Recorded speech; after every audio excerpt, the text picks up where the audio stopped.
දැන් බලන්න පුතේ උත්තරේ නැන්නේ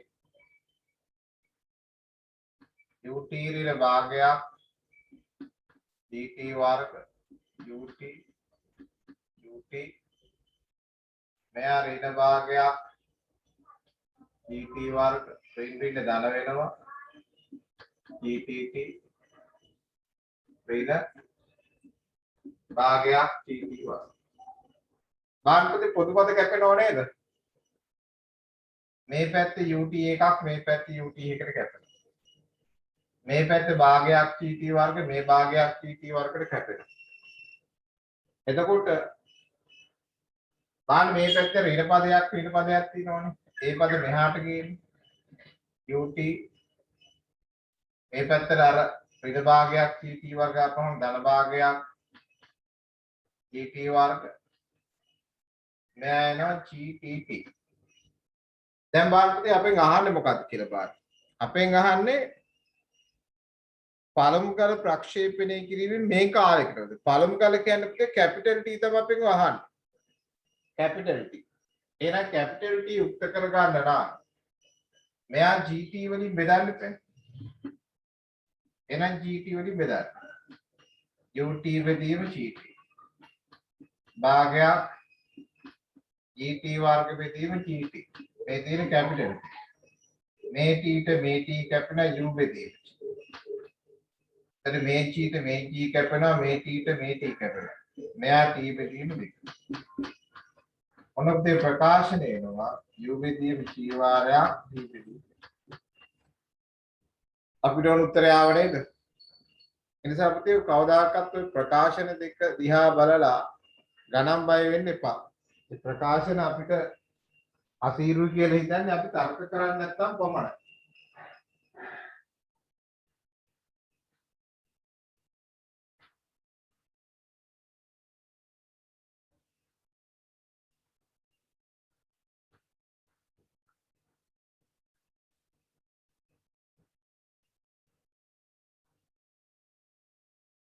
उत्तर आप නැති කට්ටියට උත්තර ගමු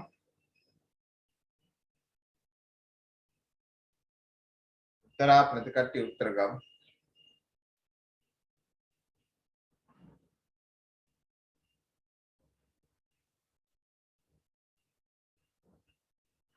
ඒ මිශ්‍ර අභ්‍යාසකයේ ගණන් කීපයක් තියෙනවා මම අද නිව්ටන් නියම පටන් ගත්තාම ලබන සතියේ ඉඳන් පන්තියේ ওই ගණන් ටික ටියුට් එකේ හදපු නැති බහුවර්ණ ටික ඒ කොටස් ටික ඉස්සරහට හදනවා දැන් අපි ආපහුදී පළවෙනි පාඩමේ පුනරීක්ෂණ කොටස් පටන් ගත්ත රිවිෂන් එක වගේ පේපර් ඊයේ කීප දෙනා හිටියේ 6ක් 7ක් වගේ විතර හිටියේ අපි අර මන්දී බාලුත් ටියුට් එකේ මේ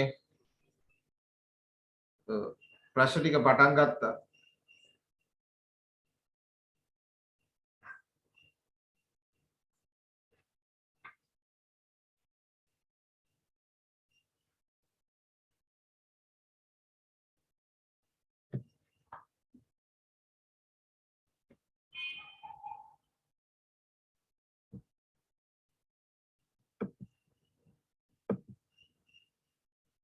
අද නැත්තේ කවුද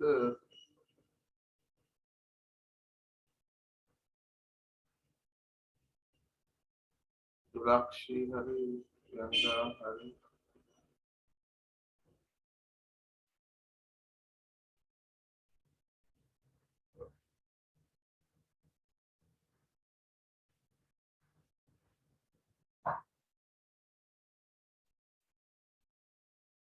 වර්ණ නැහැ නේද වර්ණ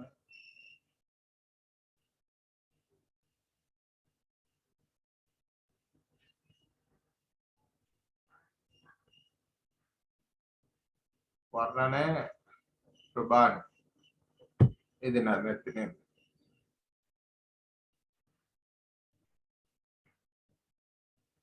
අර පුතේ ගාන ඉවර කට්ටිය අත උස්සන්නකො ඊළඟ ගානට යන්න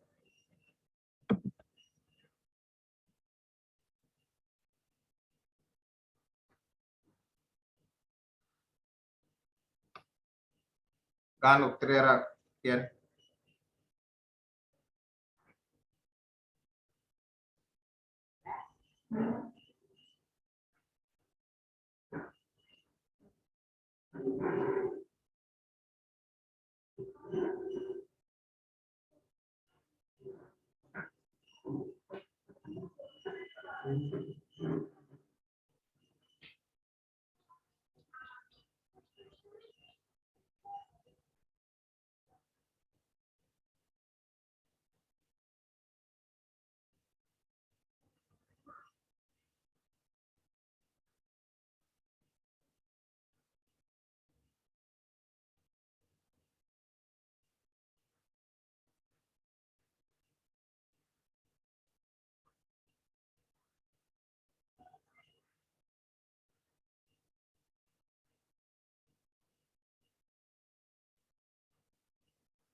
ඉවර කට්ටිය අත උස්සන්න කොටක් ගාලා මට ඊළඟ කොටස් පටන් ගන්න වෙලා යනවා.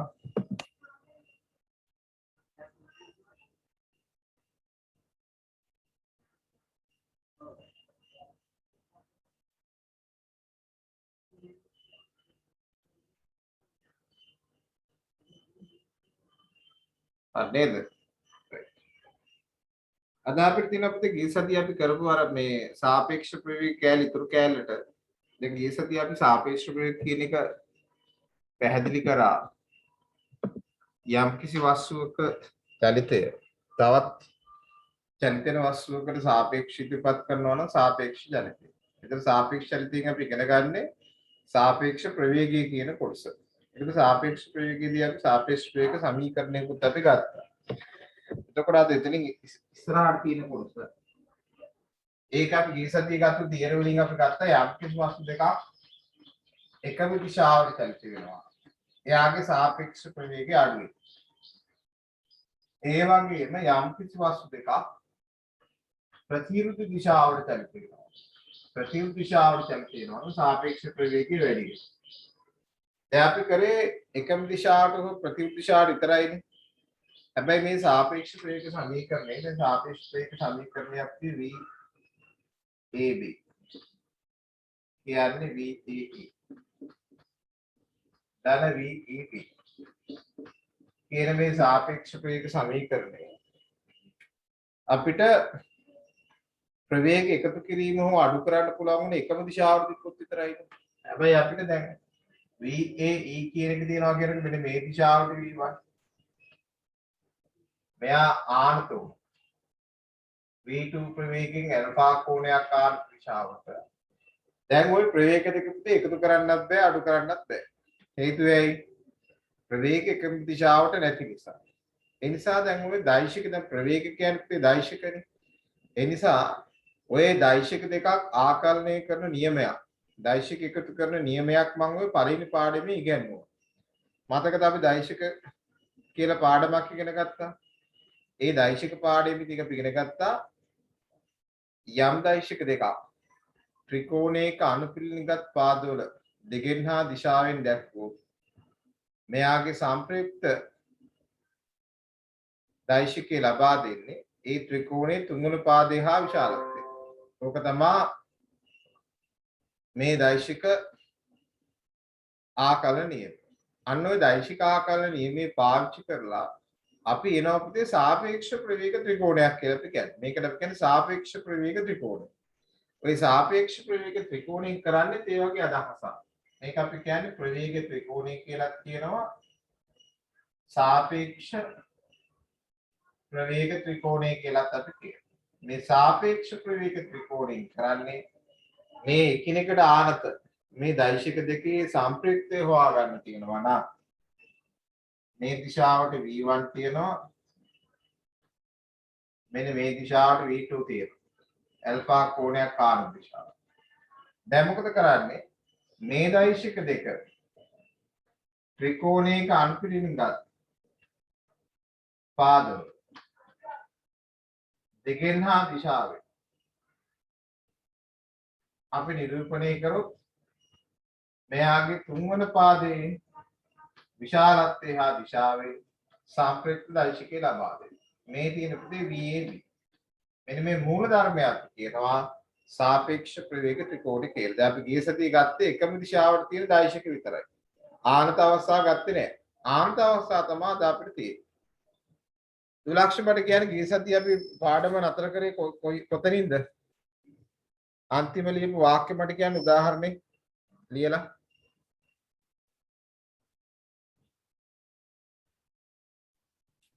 ඉහත ආකාරයට ප්‍රවේගයෙන් එකතු කිරීම හෝ අඩු කිරීම කළ හැක්කේ ඒවා එකම දිශාවට පවතී නම් පමණි. නමුත් ප්‍රවේග දෙකෙන් එක හෝ ආනත නම් ඒවා එකතු කිරීමට දෛශික ආකලන නියමය භාවිතා කළ යුතුය. ප්‍රවේග දෙකෙන් එකක් හෝ ප්‍රවේග දෙකෙන් එකක් හෝ ආනත. right. ලියන්න පුතේ මාතෘකාව सापेक्ष प्रवेग त्रिकोण सापेक्ष प्रवेग त्रिकोण सापेक्ष प्रवेग त्रिकोण सापेक्ष प्रवेग त्रिकोण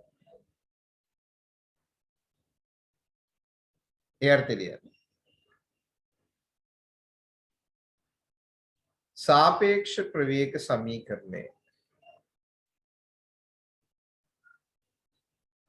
सापेक्ष प्रवेग समीकरण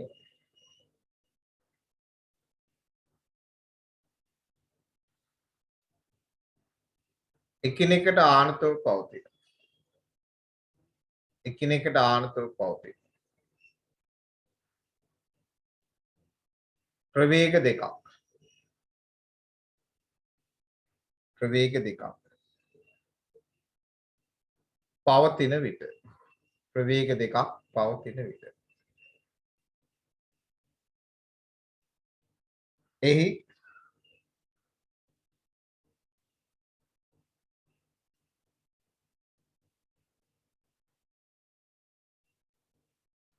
संप्रयुक्त प्रवेगे हेවත් संप्रयुक्त प्रवेगे हेවත්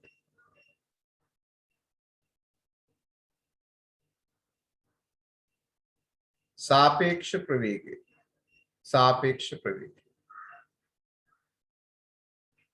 सेवीम सඳහා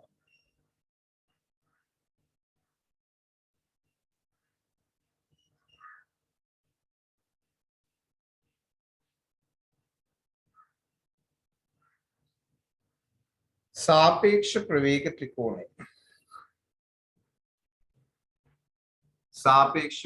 त्रिकोण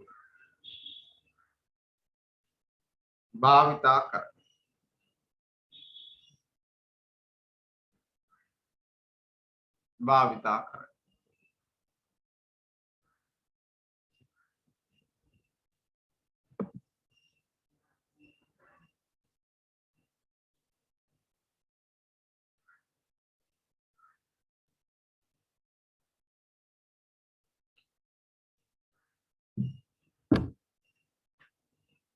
सापेक्ष प्रवेग त्रिकोणे භාවිතා කරයි. කියලා පුතේ පල්ලෙහා රෝලේ පෙරලිකම ඇතුලේ රතු පෑණි මෙහෙම ලියන්න.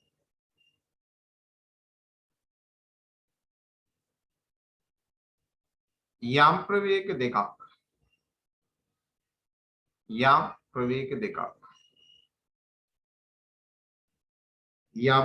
දෙකක්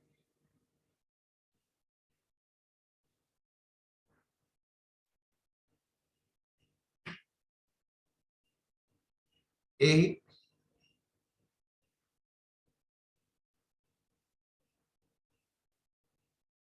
විශාලත්වයේ හා දිශාවේ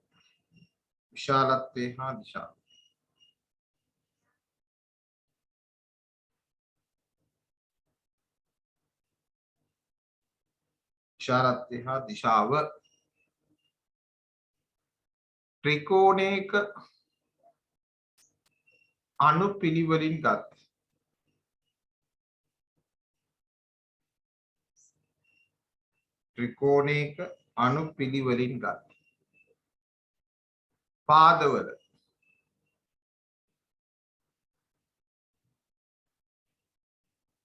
දිගෙන් හා දිශාව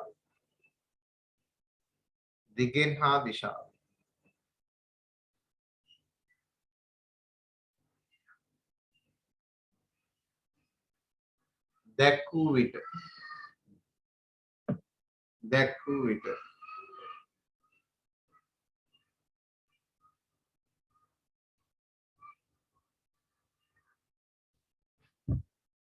ඒ තුන්වන පාදයේ විශාලත්වය හා දිශාවය. ඒ තුන්වන පාදයේ විශාලත්වය හා දිශාවය.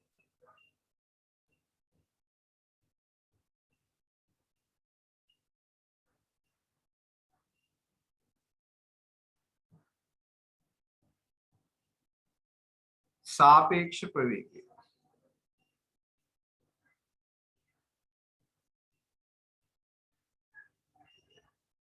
දැක්වේ.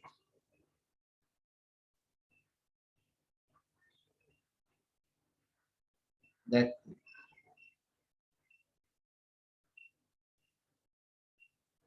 කියලා මේක පුතේ මේ මාතෘකාව මේ ඕනේ උඩින් ලිව්වා.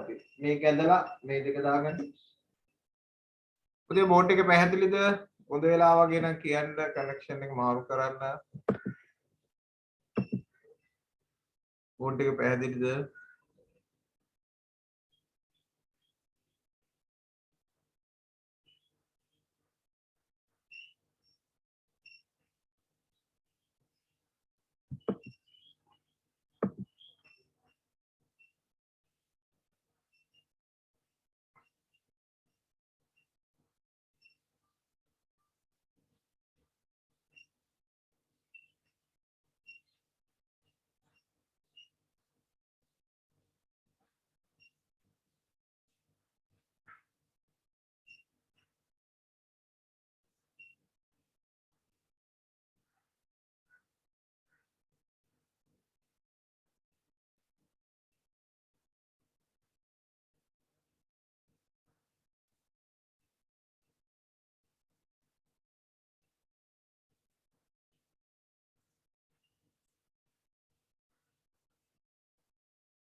හරිද?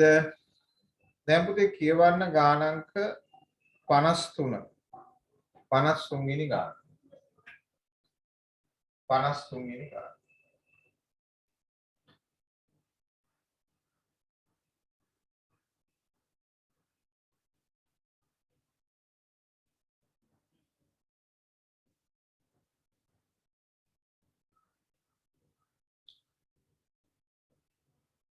ටියුට් එකේ 53 වෙනි ගාන.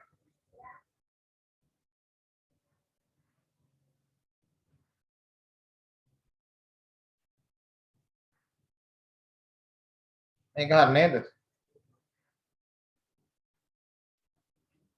දැන් බලන්න මොකද 53 කියන්නේ කියලා බලන්න ටියුට් එකේ. දුම්රිය වේදිකාවක නිශ්චලව සිටින මිනිසෙකුට පැයට කිලෝමීටර් 25ක වේගයෙන් සිරස් ලෙස වැහි බිඳ වැටෙනු පෙනේ. පැයට කිලෝමීටර් 30ක වේගයක් ඇති දුම්රියක ගමන් කරන නිරීක්ෂකයෙකු වැස්ස වැටෙන්නේ කවර දිශාවෙන්? දැන් අපි ගිය සති ඉගෙන ගත්ත සාපේක්ෂ ප්‍රවේග සමීකරණයේ තියෙන රාශී තුනයිනේ. දැන් අපි මේ උඩ තියෙන සමීකරණේ AB හා A. ඒ නිසා මෙයාගේ මොකක් හරි AB හා E ඕනේ. හැබැයි මෙයා රාශී තුන කවුද කියලා හරියට හඳුනා ගන්න. හඳුනා ගන්න කරන වැඩේ තමයි පුතේ අපි කියන සංසිද්ධියේ රූප සරහන් නගා ගන්න. රූප සරහන් කියන එක පාවිච්චි කරන පුතේ ගාන තේරුම් ගන්න. මේක විභාග අපිට ලකුණු දෙනවද නැද්ද කියන එක වැදගත් නෑ. උංගක් කට්ටිය ලකුණු ගන්න ඕකට ලකුණු දෙන්නේ නැහැ. දෙනේවට විතරක් ගන්න කියලා අන්තිමට එක ලකුණක්වත් ගන්නෙත් නැහැ. දුම්රිය වේදිකාවක නිශ්චල සිට මිනිසෙක්. ඒ කියන්නේ දැන් මෙන්න මෙහෙම දුම්රිය වේදිකාවක් තියෙනවා. දුම්රිය වේදිකාවේ ඉන්න මේ මිනිසා. හිතන්නකෝ. මේ තියෙන්නේ පොළොව කිව්වත් එකයි පොළොව මත ඉන්න මිනිස්සයා කිව්වත් දෙකෙම එකයි. එයා නිශ්චලයි පුතේ. දුම්රිය වේදිකාවේ ඉන්න මිනිස්සයා කිව්වත් එකයි දුම්රිය වේදිකාව කිව්වත් එකයි පොළොව කිව්වත් එකයි. තුන් දෙනාම එකයි. එක්කෙනෙක්වත් චලිත වෙන්නේ නැහැ. දුම්රිය වේදිකාව යන්නේ නැහැ දුම්රියනේ යන්නේ. ඒ නිසා දුම්රිය වේදිකාව මිනිසා යන්නේ නැත්නම් එකම තැන. දැන් කියනවා මිනිසෙකුට පැය කිලෝමීටර් 25ක වේගයෙන් සිගස්සිසි වෙහෙබිතු වෙන්න පෙනේ. ඉතින් මෙයාට පේනවා වැස්ස මෙහෙම වැටෙනවා. අර ඊයේ වැස්ස වගේ වැටෙනවා පේනවා සංදීපනි. පැය කිලෝමීටර් 25. වැටෙනවා පේනවා. දැන් කියනවා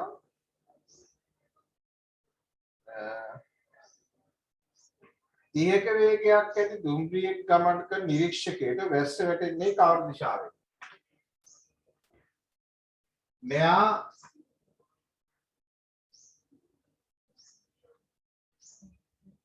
වැස්ස මේ දිශාවට එනවා.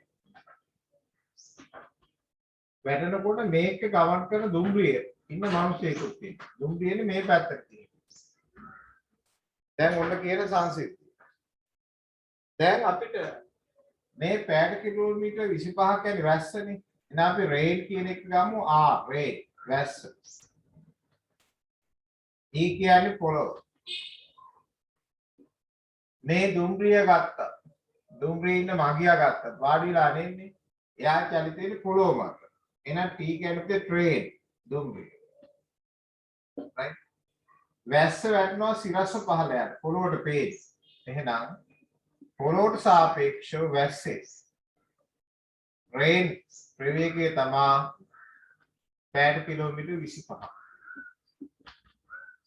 පොළොව මත දුම්රිය මෙහාට චලිත වෙනවා. එහෙනම් පොළොවට සාපේක්ෂව ට්‍රේන් එකේ ප්‍රවේගය 30යි. chemistry. right?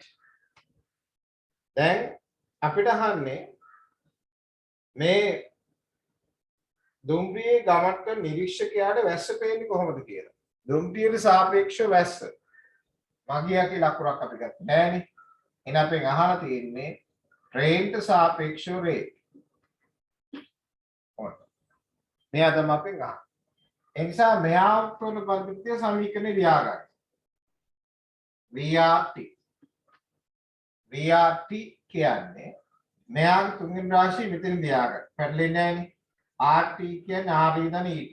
එහෙම මම කිව්වේ. දැන් හැම වෙලේම අහලා තියෙන්නේ RT නම් මෙයා යටින් ලියාගත්තා.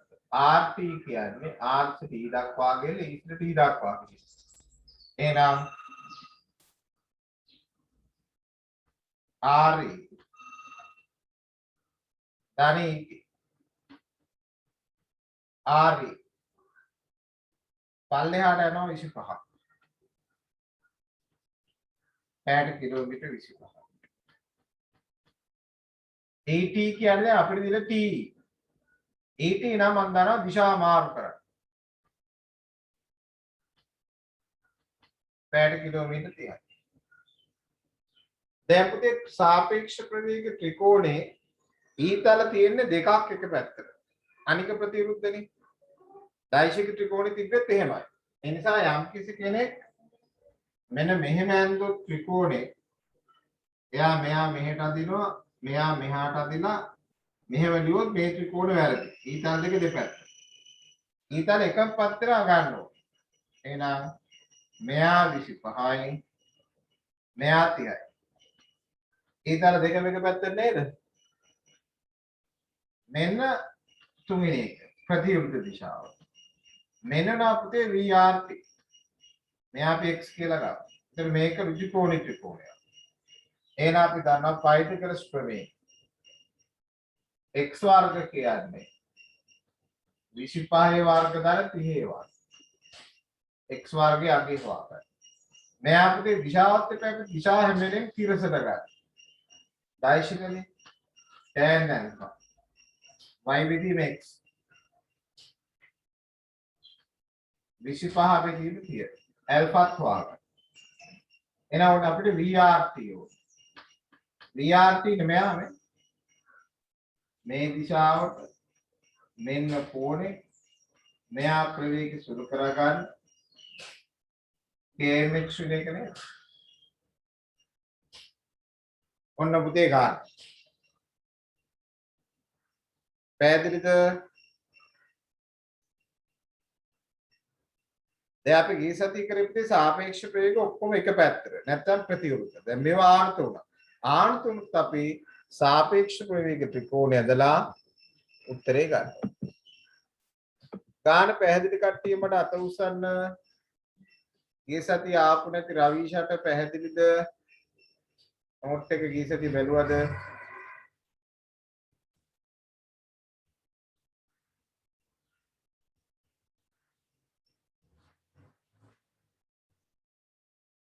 රයිට්. ගාන හදමු.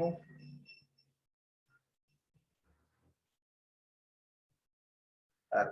ගිය සතිය පුතේ අපේ දෙතුන් දෙනෙක් අඩු වුණා කවුරු හරි රවීෂත් එක්ක තව දෙතුන් දෙනෙක් හිටියා ආපු නැති. පස්සේ සමහර පරක් වෙලා ආවා. ඒ සාපේක්ෂ ප්‍රේක්ෂක පුතේ ටිකක් චුට්ටක් අමාරුයි. නමුත් මේ මට්ටම තමයි විභාග ගන්න අපේ මට්ටම. මට ගානක් උත්තර ආරම්භ දෙන්න බෑ.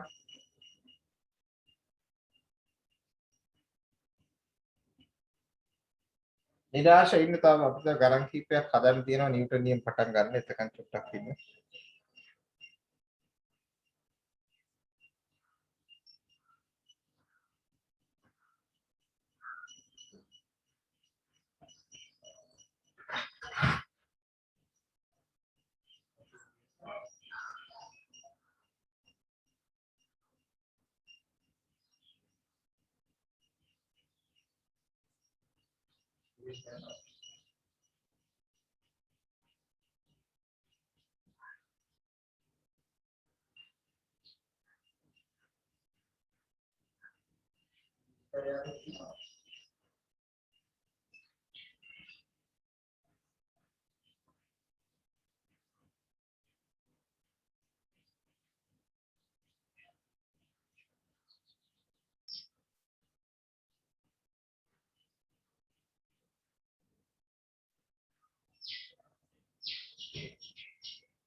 මේ දෙකේ අගයන් ටික කියන්න බලන්න.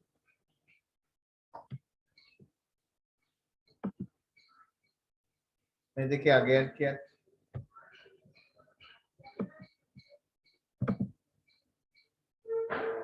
එකේ ටක් ගාලා කියන්න බලන්න කවුද කියන්නේ? සන්ඩ්‍රෝ කියන්නේ කීයද x වලගේ සන්ඩ්‍රෝ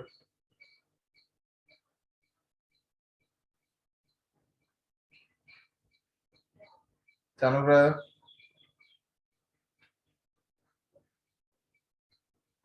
සම්රු නැද්ද 39.05 ඒක තමයි අපේ උත්තරය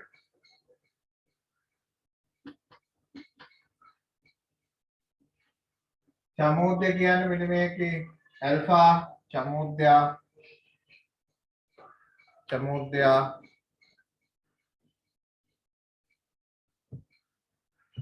චමෝද්‍ය හිටියේ නැද්ද දැන් චමෝද්‍ය නැහැ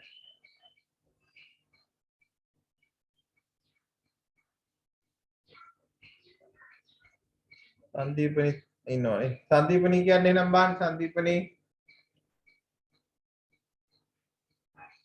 කීදාගේ විශාල්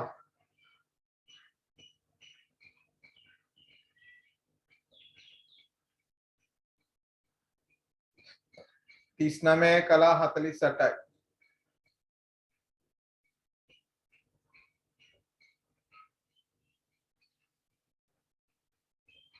अरे पासिंदु बाबा में रिकॉर्ड එක දාලා තියෙන්නේ දුලාක්ෂ කීයද දිශාව ඇල්ෆා අංශක 39යි කලා 48යි 39 48 එහෙනම් අපි මෙයා පෙන්නන්න 39.05යි මෙයා 39 කලා 48යි ඊට පස්සේ පුතේ ඔය වගේම ගානක් තියෙනවා 55 වෙනි ගාන මට්ටක් ගාලා හදලා දෙන්න 55 වෙනි ගාන 55 මේක අපිට තව ගණන් තුනයි හදන්න තියෙන්නේ මේ කොටස ඉවරයි 55 හදලා දෙන්න බාන 55 බාන අනිත් කට්ටියට උත්තර ආවද බාන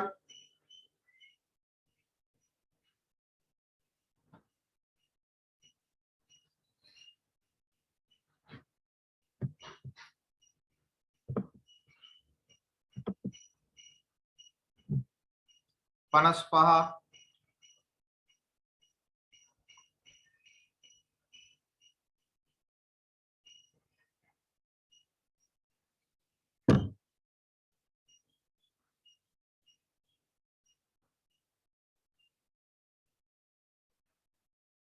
panas paswini gana